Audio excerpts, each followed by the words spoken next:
Hey, what's up, everyone? It's Reid Young for PokerSprout.com, and today I'm going to be teaching my past self again in part 2 of this 2550 video series. So yeah, let's hop into the action and get to it. So I wanted to start, actually, I think this hand is in the last video, so if you guys want to check that out, I'll put a link in the comments and probably like a card up above that you guys can click on. But right here, I would have really loved to have seen myself gone for a 4-bet bluff, something like $800, and make it really difficult for It's All Mine now to jam something like pocket sixes. I think it just looks really scary for him. And then Wygon, I think, will be put in a really tough choice, or a tough spot with a lot of the hands that he's going to try to isolate It's All Mine Now's small bet size with, so something like King Queen. And if you'll remember, if you guys have watched the first video, It's All Mine Now does these funky like weak leads with medium strength hands, and his line so far definitely indicates that sort of holding. So when Wygon just calls, it really makes me think he has something like exactly pocket nines or maybe tens, and if he's facing a 4-bet from us with those hands, I think he's actually in a very difficult spot, and I'm not sure if he's willing to pull the trigger on just jamming in 5 grand there. And if that's the case, there's a lot of flops where we can go ahead and continuation bet profitably, and it's going to work out pretty well for us in the long run as a pre-flop and potentially post-flop play if we decide to continue with our betting here. And I think this hand is in the last video as well. Yeah, okay.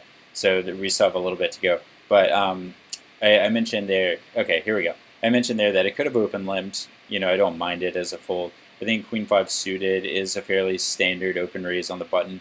It may be slightly loose in some games, but certainly with weak passive opponents in the blinds. I don't expect Yuri to re-raise very often because he wants It's All Mine Now to be in the pot a lot of the time.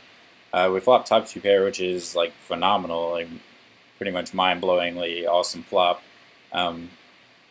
But the main idea was just to play pots in position with It's All Mine Now the majority of the time.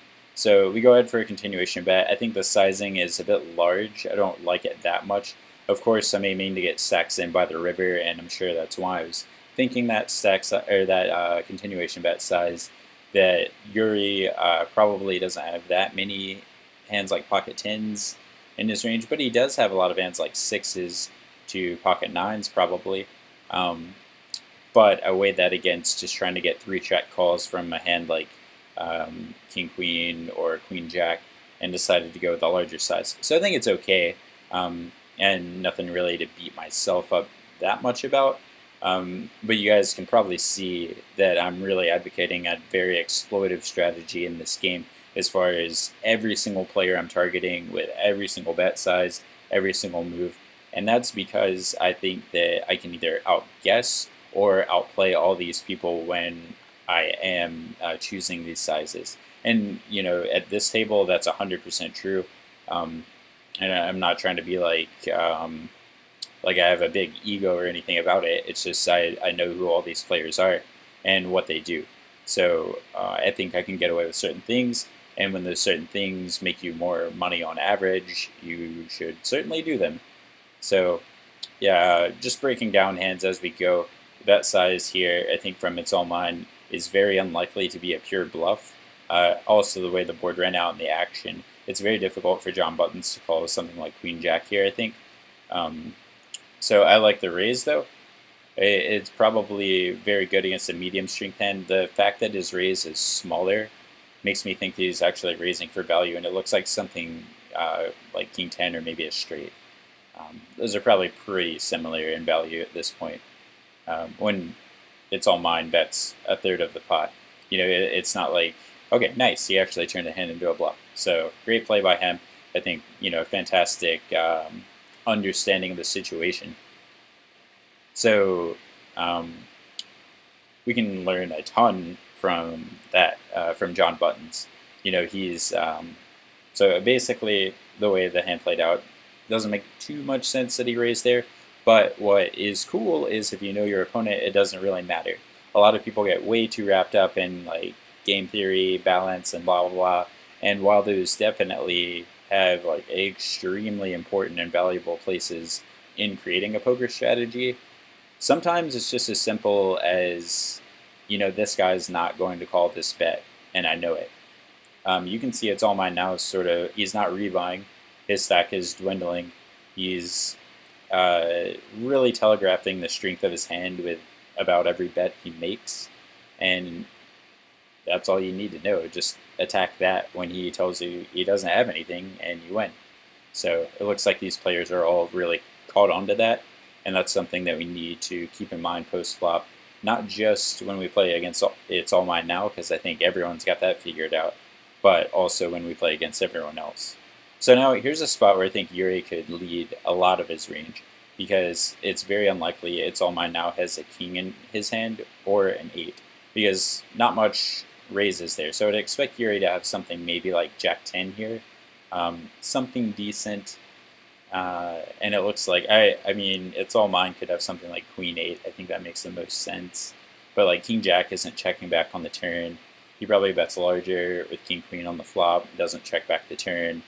If he has any 8, it's pretty likely to be something random, and I'm sure that's what Yuri is pondering, but more likely than trying to put It's All Mine on any like logical thought process.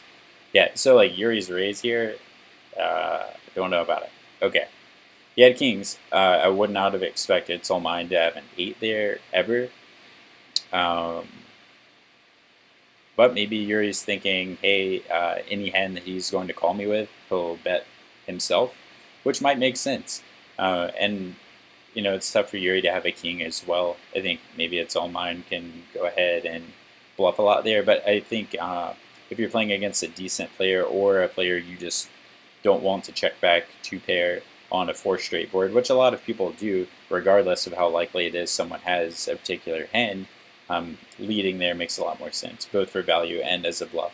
So, it worked out for Yuri that time. I would have been interested to see what It's All Mine had, but I think it's pretty clearly an 8 if he called as quickly as he did.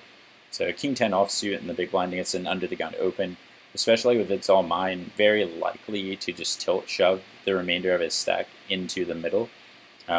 That's a very, very important consideration, because it means Yuri is raise calling. I mean, first of all, he's going to be getting fantastic odds, already making it 150. So he's telegraphing the strength of his hand in 2 ways. So that would have been a fantastic time to take a flop with something like 5-6 suited. It looks like I have some heads-up action on another table. But a terrible time to do it, with King 10, something that's very dominated. And then here, we're just ready to roll. If he pops it up, we're just going for it. And hopefully, we win some sort of 60-40. Here we're going to just split a bunch of the time. So far, not lucky of a board. Okay, it runs out, we chop. Cool. We both had a hand that in our respective situations, I think that one just sort of played itself out. No one really made any mistakes there. It would be so nice just to have like King 9 here. I love Wygon's adjustment. I'm not sure if he's thinking about it this way because he's used atypical raise sizes in the past, but his raise size does not telegraph strength the way that Yuri's did by pot committing himself to an all-in by It's All Mine. So when It's All Mine moves all in, he could have so many hands that the majority of openings are going to have no problem calling here. So this is an awesome spot. If after opened, I would probably call to induce a squeeze from any of the later players. Hopefully get another call from Yuri, someone like that, and then It's All Mine jam. Then I have lots of options. Obviously here we're just praying It's All Mine sticks it in. He does not. So it's unfortunate. I think a lot of players go through this like really quick life cycle of like the next 2 hands after they lose a big hand of just like, I'm going to get it all back like in this hand. And then they don't, and they don't, or they bust, and, it's moot. Like it doesn't matter. And then they just sort of like retreat and go back into this shell where you're just not going to see them ever again until they get King Queen or something really good and go for it. So now this is interesting because in the past these minimum raises and small bet sizes have meant weakness from It's All Mine, but now, I mean, it's a huge chunk. It's a sixth of his stack size, so I don't know if you can really draw the same sorts of conclusions from them. A quick check back to me means it's all mine.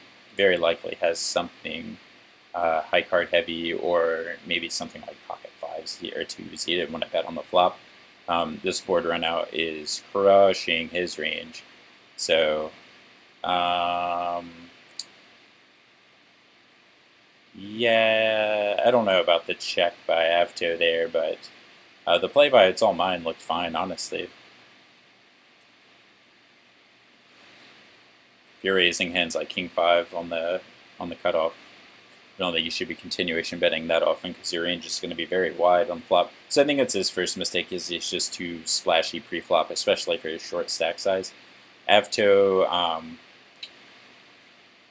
checking any of those streets was kind of interesting. Other than the flop, I think it's standard. It's a good board for It's All Mine to bluff. So I think checking there is fine with him. Even to exploit a weaker player. The turn, there's just so many draws like Ace King. Maybe he doesn't want to bet and call it, but honestly, against a player like It's All Mine, you could probably just bet and fold and know that you're against a better hand. Like, he's not going to suddenly have Ace 10 and jam all in on the turn. It makes not much sense for a player like that. So, a little hand developing between Wygon and Avto.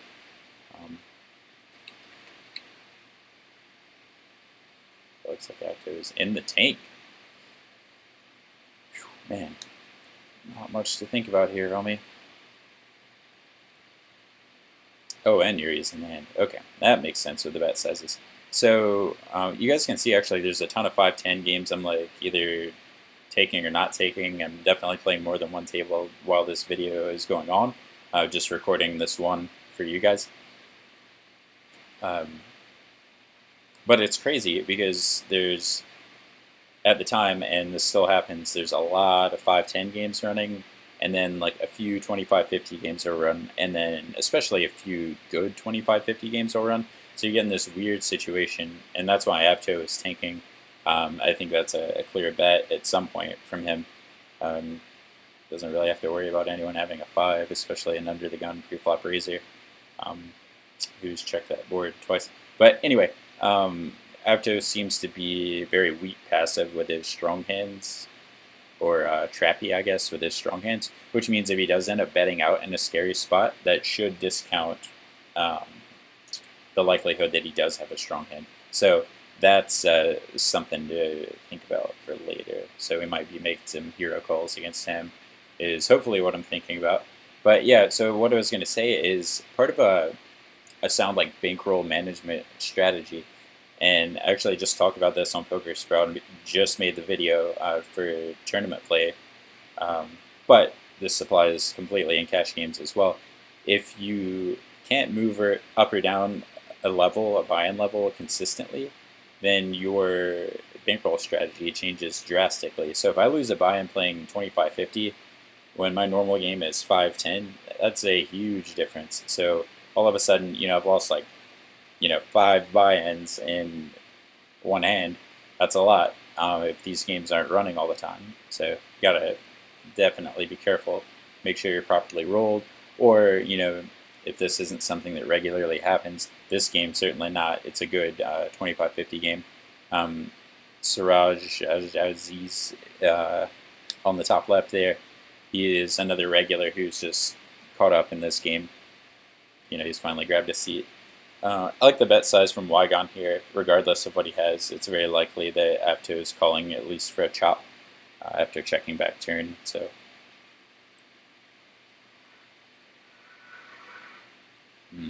interesting to see what's going on. I mean, it looks like Avto is making some sort of decision with a hand like a queen or maybe nines, something like that. Thinking like, hey, okay, maybe Wygon bets an ace or nothing at all. His range is very capped though, so for him to take that long with an ace is quite ridiculous in my opinion. It might have even been worth it to raise on the river, kind of just to fold out chops, because he can represent King 10. I don't know, probably not. I think the way the hand played out is fine. King 4, So I'm getting into kind of facing the regulars sort of bet sizes. I was raising a bit larger when I was playing against the weaker player in the big blind just to get more of his money in pre-flop. Now I want to raise smaller because, you know, I risk less money if I get re-raised pre-flop and want to fold, and because I get to open raise more frequently, which is a lot of fun. That means I get to play more hands. That said, King 4 offsuit is still pretty loose. I'm not sure that my current self would have played that, but, you know, I think it's fine. And actually with Yuri being as passive as he has been out of position, I'm not too worried about it. I think it's alright. A lot of players, I don't think, are going to just go too crazy the first hand they're at the table as well. But, you know, that's just too broad of a generalization to maintain any, to give it any value, I think. So just talking about Siraj like squeezing or re-raising lightly out of position here. So Avto open limps, which is obviously weak. Yuri raises not to a large size, especially considering their effective stacks, which I think gives Siraj the green light to re-raise lightly and put a lot of pressure on what is clearly, or what appears to be, a very weak range from Yuri. So whether or not Yuri's smart enough to know that Siraj can do that and then to trap, you know, it's very convoluted to think that, you know, he's kind of 3 assumptions deep there. It doesn't make much sense for Siraj to think that he's kind of already being soul read like his second hand at the table in this case by a player who isn't that good. So I think Siraj's play, if it's a bluff, was a great time to do it. So that's kind of a cool thing. It's like a lot of the time people aren't used to playing multi-way and with different stack sizes, and you see it all the time in tournaments where people define their ranges against one player, but then all of a sudden against a deep stacked player, their range is transparent, so it becomes easy to attack them.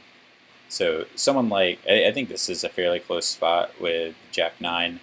I don't really like re-raising this hand because I think Siraj will play fairly well against it, and by that I mean I don't expect him to fold out many better jacks or even really better 9s. So I think there's other hands I could use if I wanted to bluff there. Maybe I was just thinking I can mix it up. Yeah, he's okay. F2 took off, so maybe I was thinking, all right, all the shot takers are about to peace out. So okay, I like that. That's smart, I think. If I can give my own self a compliment, it's kind of weird, but I like the rationale behind it. Is what I mean. So here I'm going to get a little sexy on you guys, it looks like, with a flop check raise. I think this is an awesome time to do it because my hand doesn't have a lot of equity, so I'm not really pissed if he like 3-bets me on the flop and I have to fold. You know, I probably would fold this particular hand. There's some hands I might jam. But I like a check raise here because this is sort of like the board where you give up as the pre-flop raiser. Like if you have King 9 of clubs, this board falls out, you go, ah shit, check and fold. Because it just smashes like a big blind calling player's range relative to something like King 9. Or, you know, Ace 3 of clubs might even be a better example because you don't even have 2 overcards to the middle pair. So you have less equity when called. We check raise here, and then Yuri goes into the tank. Boom. All right, we got him. It looks like he probably bet and folded something like a jack or maybe even an 8. So, yeah, I mean, looks like the table's breaking because one fish set out. That's high stakes, no limit for you a lot of the time, guys. Hope you guys enjoyed this video. Let me know what you think in the comment section. And if you're new to the channel, please subscribe, tell a poker buddy, and we'll be back with some more high stakes action and me telling my past self why I'm so shitty at poker. Later, guys.